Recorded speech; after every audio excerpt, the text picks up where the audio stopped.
Assalamualaikum warahmatullahi wabarakatuh. Waalaikumsalam. Selamat pagi semuanya.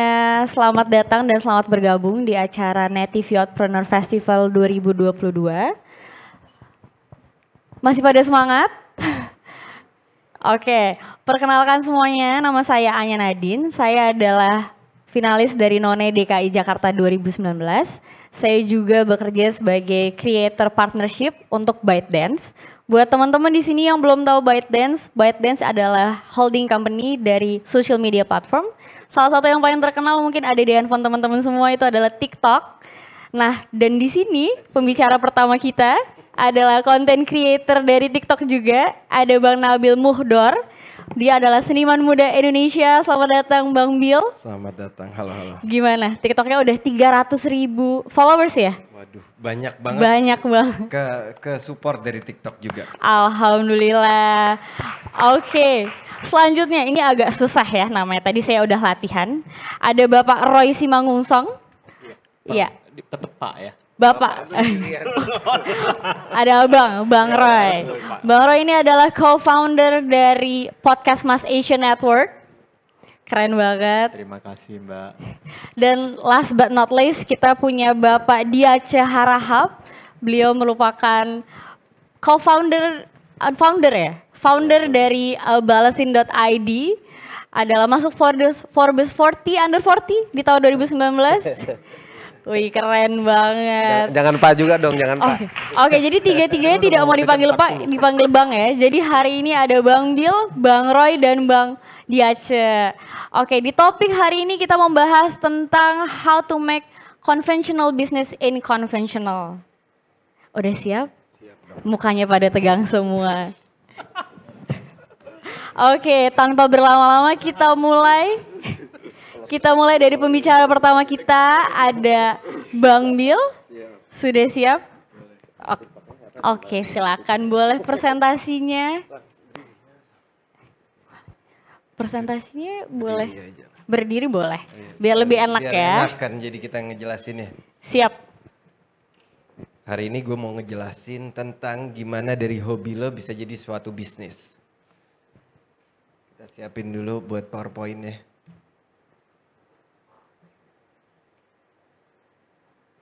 Oke, PowerPoint-nya sudah sih.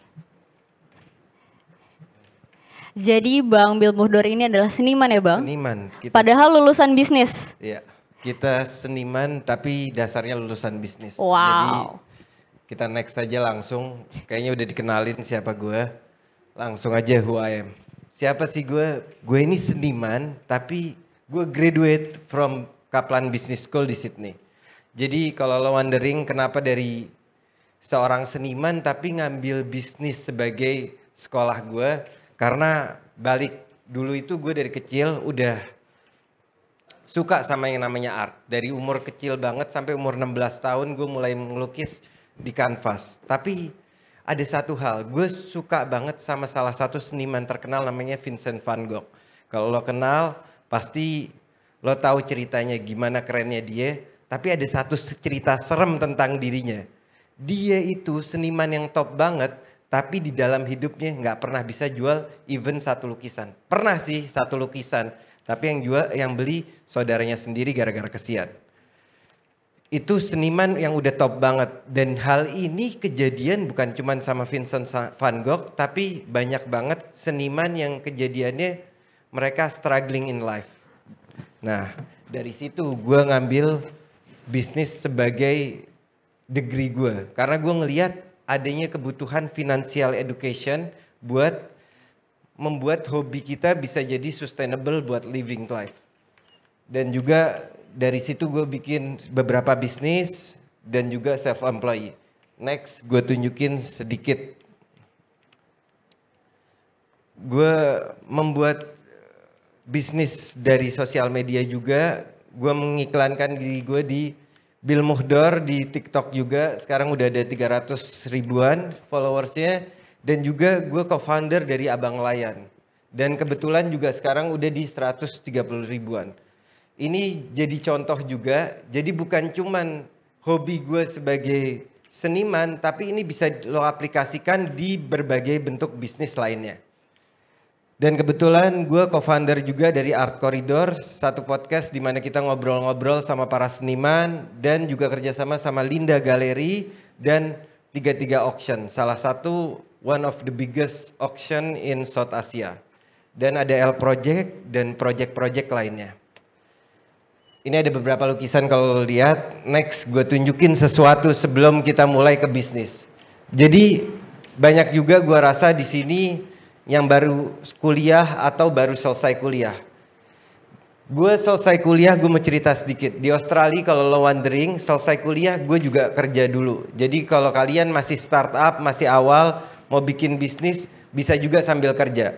Awal gue kerja di Australia dulu sebagai seorang painter juga sih sebenarnya. Tukang ngecat, cuman bedanya waktu itu gue jadi industrial painting. Instead of ngecatnya di kanvas, kita ngecat di beberapa jembatan. Ini ada beberapa heritage jembatan yang gue cat di sana. Ada 2 heritage jembatan, ada water tank yang besar banget dan juga kapal. Kapal dari kapal feri, kapal nelayan, sampai cruise ship juga gue lakukan pengecatan. Dan ini satu hal yang important. Kenapa gue bilang lo nggak apa-apa kerja dulu walaupun lo pengen jadi bisnismen. Satu, lo bisa ngumpulin kapital, tapi juga ada hal yang penting, yaitu lo dapat pelajaran dari situ. Kayak gue dari ngecat kapal dan segala macam benda-benda yang besar ini, itu menjadi satu ilmu di mana gue bisa lebih melukis yang kecil tuh jadi santai. Biasa ngelukis segede besarnya, walaupun cuma satu warna ya. Cuman kita ngerjain satu jembatan itu cuma 5 orang. Jadi itu menjadi satu important banget buat kehidupan gue berikutnya. Nah next kita langsung aja. Ini gue tunjukin, tadi gue bilang gue umur 16 sudah mulai ngelukis. Itu lo bisa lihat, itu lukisan pertama, salah satu lukisan pertama gue juga awalnya dari kaligrafi. Art and culture. Ini yang penting banget sih. Jadi kalau lo bisa next ke page berikutnya.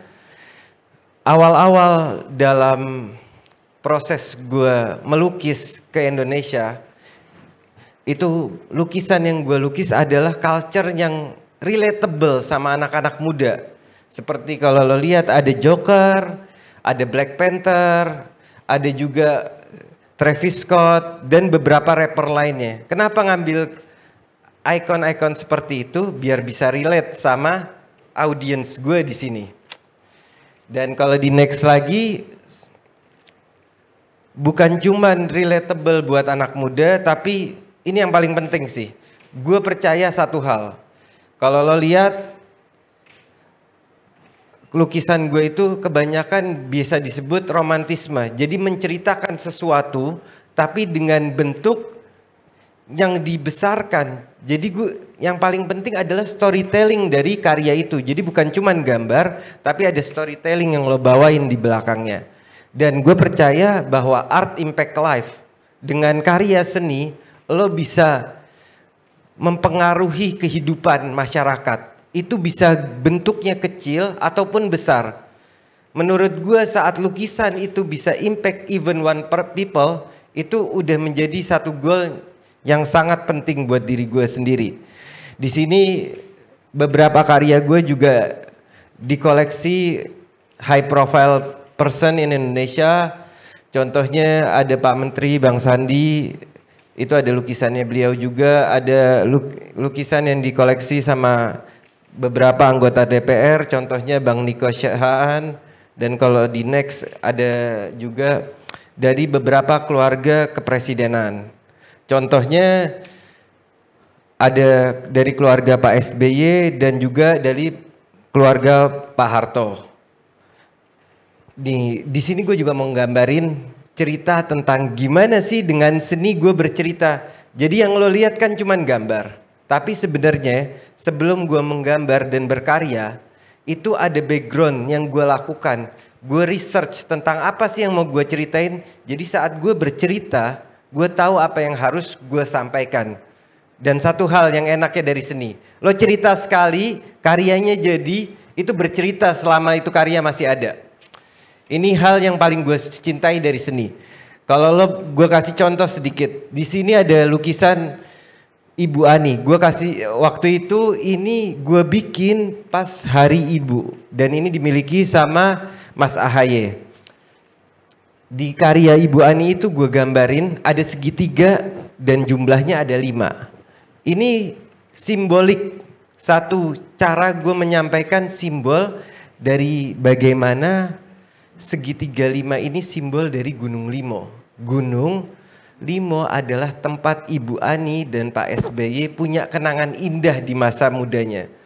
Jadi impactful dan cerita storytelling yang gue mau bawain, dan kalau bisa bikin merasa si pemilik seni ini, si pemilik lukisan ini merasakan jiwanya jadi lebih tenang, itu satu goal yang gue harapkan. Dan kalau contoh lainnya seperti lukisan Pak Harto. Pak Harto itu terkenal dengan kewibawaannya, perkasa lah. Di lukisan Pak Harto gue gambarin backgroundnya sebagai warna pink. Ini biasanya feminim, cuman gue sengaja menggunakan background pink untuk nunjukin biar lo taruh di tempat yang pink, yang feminim, cuman tetap Pak Harto kewibawaannya nggak berkurang. Dan juga gue kasih sabetan-sabetan itu di belakangnya warnanya hijau, emas, silver adalah satu simbolik. Pas zaman beliau tuh kita hidupnya tenang, kalau dari ceritanya seperti itu. Ada juga karya Pak Sumitro, gue tulis buku nomor 131. Pak Sumitro ini salah satu bapak yang mengajari banyak hal kepada kita. Dia bikin buku itu 130, gue bikin 131, nunjukin bahwa edukasi yang diberikan masih berlanjut sampai sekarang. Kalau di next lagi kita bisa lihat, ini kita langsung aja masuk gimana sih yang paling penting bikin bisnis ini dari konvensional jadi unkonvensional. Ini masanya digital media sekarang itu. Back satu page dulu biar gue jelasin dulu.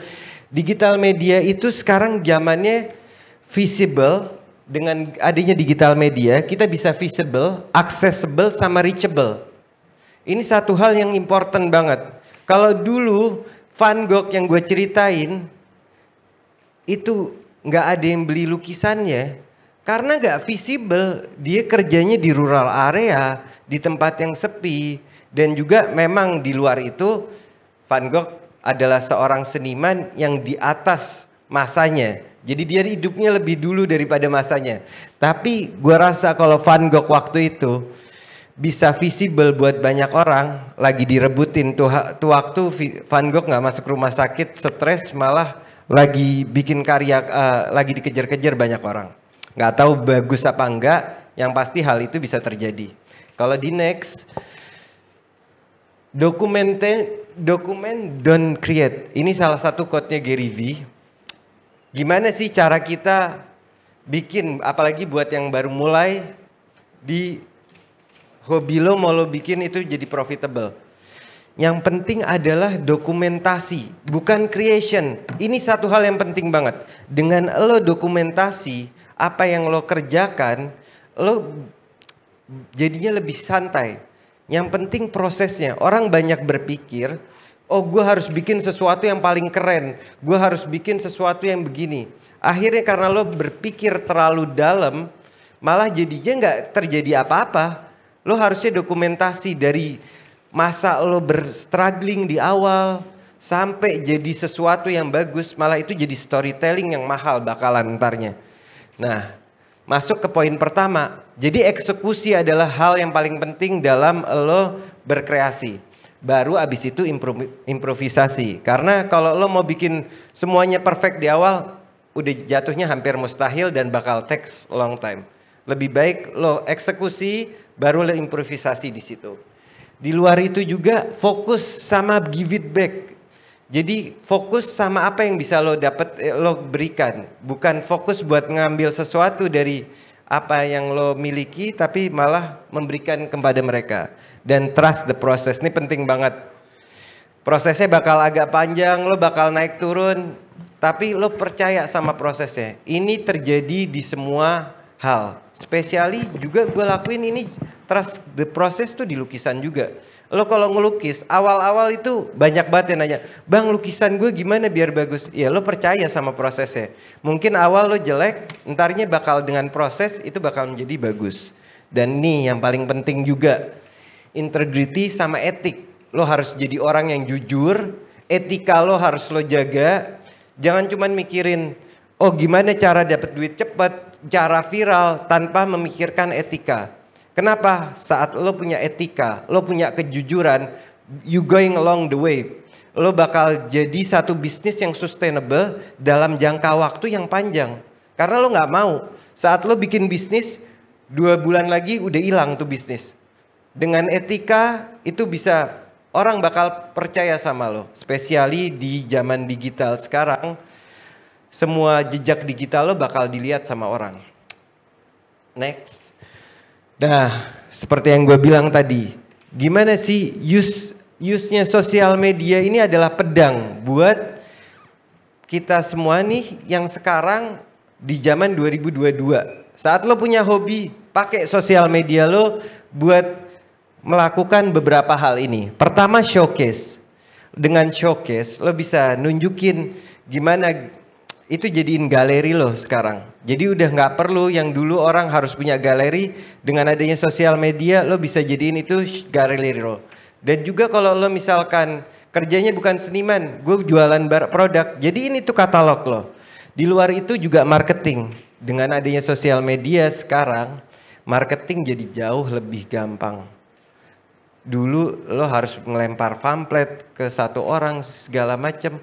Sekarang dengan adanya sosial media, bahkan kalau buat example, ada beberapa video gue yang sampai jutaan orang yang ngeliat. Itu kalau lo mau gabungin di satu tempat, bakal lo harus butuh berapa modal buat bikinnya. Ada terakhir video sampai 18 juta. Itu satu Jakarta juga lebih dikit. Di luar itu juga interaction. Dengan adanya sosial media, jangan jadiin ini satu arah komunikasi, tapi jadiin interaksi sama audiens lo. Dan juga edukasi ini penting banget. Dengan adanya ini, lo gunain ini perangkat buat edukasi. Mau edukasinya bentuknya adalah niche lo, ataupun edukasi produk lo. Kenapa? Karena dengan lo mengedukasi, orang bakal lebih tahu apa yang lo jual dan mereka bakal lebih interest. Dan yang terakhir networking. Dengan itu udah nggak perlu gue jelasin, kita bisa ketemu banyak orang yang selama ini kalau nggak ada dengan adanya ini nggak terlaksana. Dan next, nih mantranya, caranya gimana sih? Pertama, pilih dulu niche lo. Niche yang lo passion about it. Karena saat lo milih niche, lo bakal stick on your niche. Seenggaknya for a long time. Jadi pastiin lo milih niche yang sesuai dengan hobi lo. Abis itu baru lo ketahuin audiens lo. Audiens lo tuh yang kayak gimana sih? Anak muda kah? Orang tua kah? Sukanya apa? Dengan lo tahu audiens lo bisa creating konten yang sesuai sama mereka. Dan abis itu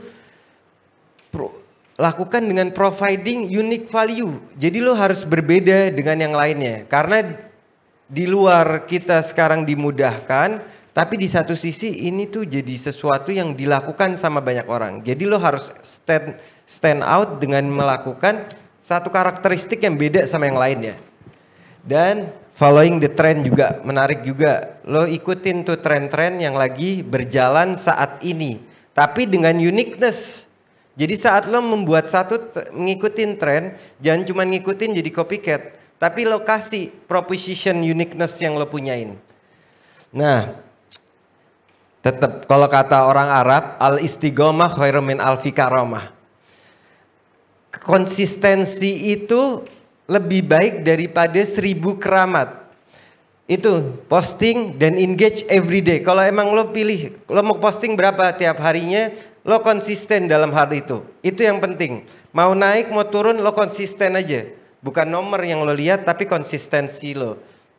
Dan engage sama audiens saat lo melakukan itu dan balance the text. Ini juga nih, kalau ini kayaknya ahli TikToknya ntar juga bisa jelasin. TikTok ataupun sosial media lainnya lo bisa balance tuh, bikin itu interesting dengan taruh teks, dengan taruh suara, taruh GIF, kasih penjelasan yang menarik. Nah, bikin menarik juga terakhir. Next, kita langsung aja. Saat lo bikin personal branding atau company branding dengan sesuatu yang udah lo develop, lo give it back a lot of to people, lo juga butuh bikin produknya, bikin mereka bisa support lo. Gue kasih contoh di Bill Muhdor. Di Bill Muhdor kita bikin fine art, itu adalah lukisan yang gue bikin satu persatu dengan gue study dulu segala macam. Tapi ini buat high ticket product, emang ini gue kadang malah beberapa lukisan gue sampai nggak jual karena gue sayang juga sama hal itu. Dan kalau emang gue jual emang meaningful dan orang-orang yang jual gue harap menjadi investment buat mereka. Jadi itu fine artnya. Ini buat orang-orang yang punya kekuatan spending cukup besar. Tapi nggak semua audiens gue tuh punya kapasitas spending yang sama. Makanya dipecah jadi beberapa hal. Ada juga silk print dan reproduction art. Jadi gue bikin satu objek, biar gampang gue tunjukin aja lah.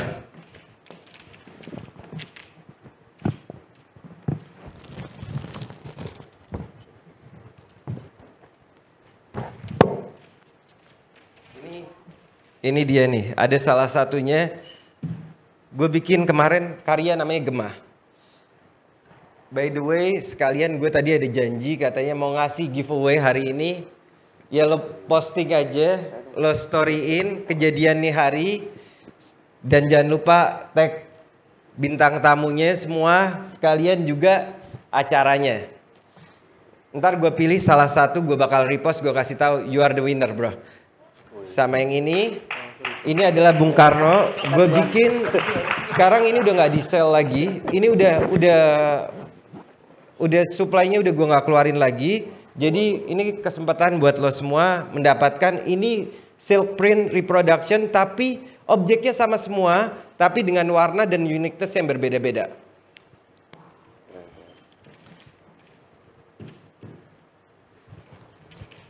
Di luar itu juga gue bikin fine print. Ini buat anak muda. Banyak juga audiens gue itu anak-anak muda yang lagi baru mulai sekolah, struggling segala macam. Dan gue nggak mau ngelupain mereka semua karena mereka udah support. Jadi lo harus give it back juga ke mereka. Gimana caranya membikin satu opportunity buat mereka bisa support lo. Caranya gimana? Gue salah satu contohnya itu gue bikin fine print. Ini limited edition, gue keluarin kalau gue lagi pingin keluarin. Tapi itu opportunity buat kawan-kawan bisa support gue dan mereka bisa dapat satu art piece gue tapi juga affordable. Ini gue punya cerita tentang art piece ini. Lo bisa lihat di Instagram gue, lo repost, tag gue 2 orang, gue kasih ini ntar insya Allah. Nah selain itu juga ada clothing brand yang gue lagi developing. Jadi ada fine art, jadi lo bikin itu tier dari yang atas sampai yang bawah. Jadi orang-orang yang misalkan anak-anak gaul pingin punya fine clothing brand, tapi dengan punya baju, tapi dengan kondisi dia pingin support artis dan dia pingin menunjukkan bahwa dia ngerti tentang art, bisa menggunakan dari baju-baju gue, yaitu Billism. Next, ini contoh-contoh produk dan ini bisa lo lakuin di hobi lo. Lo mau hobinya nyanyi, bisa dilakukan hal seperti yang sama. Lo bisa jadi penyanyi di dalam suatu contoh Abang Nelayan, gue jadiin simple. Gue salah satu bisnis gue lainnya adalah Abang Nelayan. Kita jual dari raw material, lo bisa juga datengin buat live cooking dan juga sampai sambelnya small part kita jual itu buat membuat beberapa niche audience bisa menjadi satu. Dan conclusionnya yang paling penting, kayaknya udah pada bosen nih dari tadi ngobrol. Pertama, profit first. Biarpun lo hobi, tetap lo harus bikin produk, lo harus bikin itu profitable. Kalau enggak lo nggak bisa hidup, lo nggak sustainable. Awal-awal mungkin lo bisa kerja, tapi saat lo udah mau turun 100%, lo harus pastiin itu profitable. Kedua, ready for new opportunity. Lo bakal ketemu banyak opportunity di depan mata lo. Salah satunya kejadian tadi Pak Menteri, itu gue malam-malam jam 10 mungkin ditelepon sama Pak Menteri, dibilang, Bill besok lo bisa nggak bikin pameran? Lo bayangin, biasanya orang bikin pameran berapa lama? Ini malam suruh bikin pameran siang-siang. Dan disuruh bikin lukisan di depan dia selama 2 menit. Kalau dipikir pakai otak, kadang suka gue stressful, cuman gara-gara tim yang baik dan juga support dari kawan-kawan dan tim, kejadian. Dan itu jadi opportunity buat diri gue juga. Terus kolaboratif. Jangan lupa, di NIS lo ada banyak teman-teman. Lo ini bukan lagi musuhan. Lo kolaborasi sama teman-teman di NIS lo dan juga di luar NIS lo. Kenapa? Dengan hal itu, lo bisa melebarkan sayap lo dan juga support each other. Nah, give it back. Ini penting banget. Saat lo bisa sukses dari sesuatu, itu karena bukan cuman diri lo, tapi ada tim di balik lo dan teman-teman audiens lo yang support lo. Jadi jangan lupa buat give it back to them. Seenggak-enggaknya minimal banget lo terima kasih buat apa yang mereka lakuin buat diri lo. Dan keep going, pasti naik turun hidup. Hal itu lo harus konsisten, lo tetap keep going. Mau lagi naik di atas lo keep going, lo lagi di bawah lo tetap jalan aja. Kurang lebih kayak gitu. Buat terakhir terima kasih, dan kalau ada ntar pertanyaan kita drop aja langsung ke. Terima kasih Bang Billy, itu presentasi yang luar biasa sekali. Saya mengkonklusi beberapa di sini yang menarik, dari mulai the power of storytelling. Terus yang dilakukan Bang Billy ini salah satunya adalah passion ekonomi ya. Jadi melakukan passionnya, terus di marketing, di branding, melalui dengan social media. Wow. Tapi tenang teman-teman, masih ada 2 pembicara keren lainnya.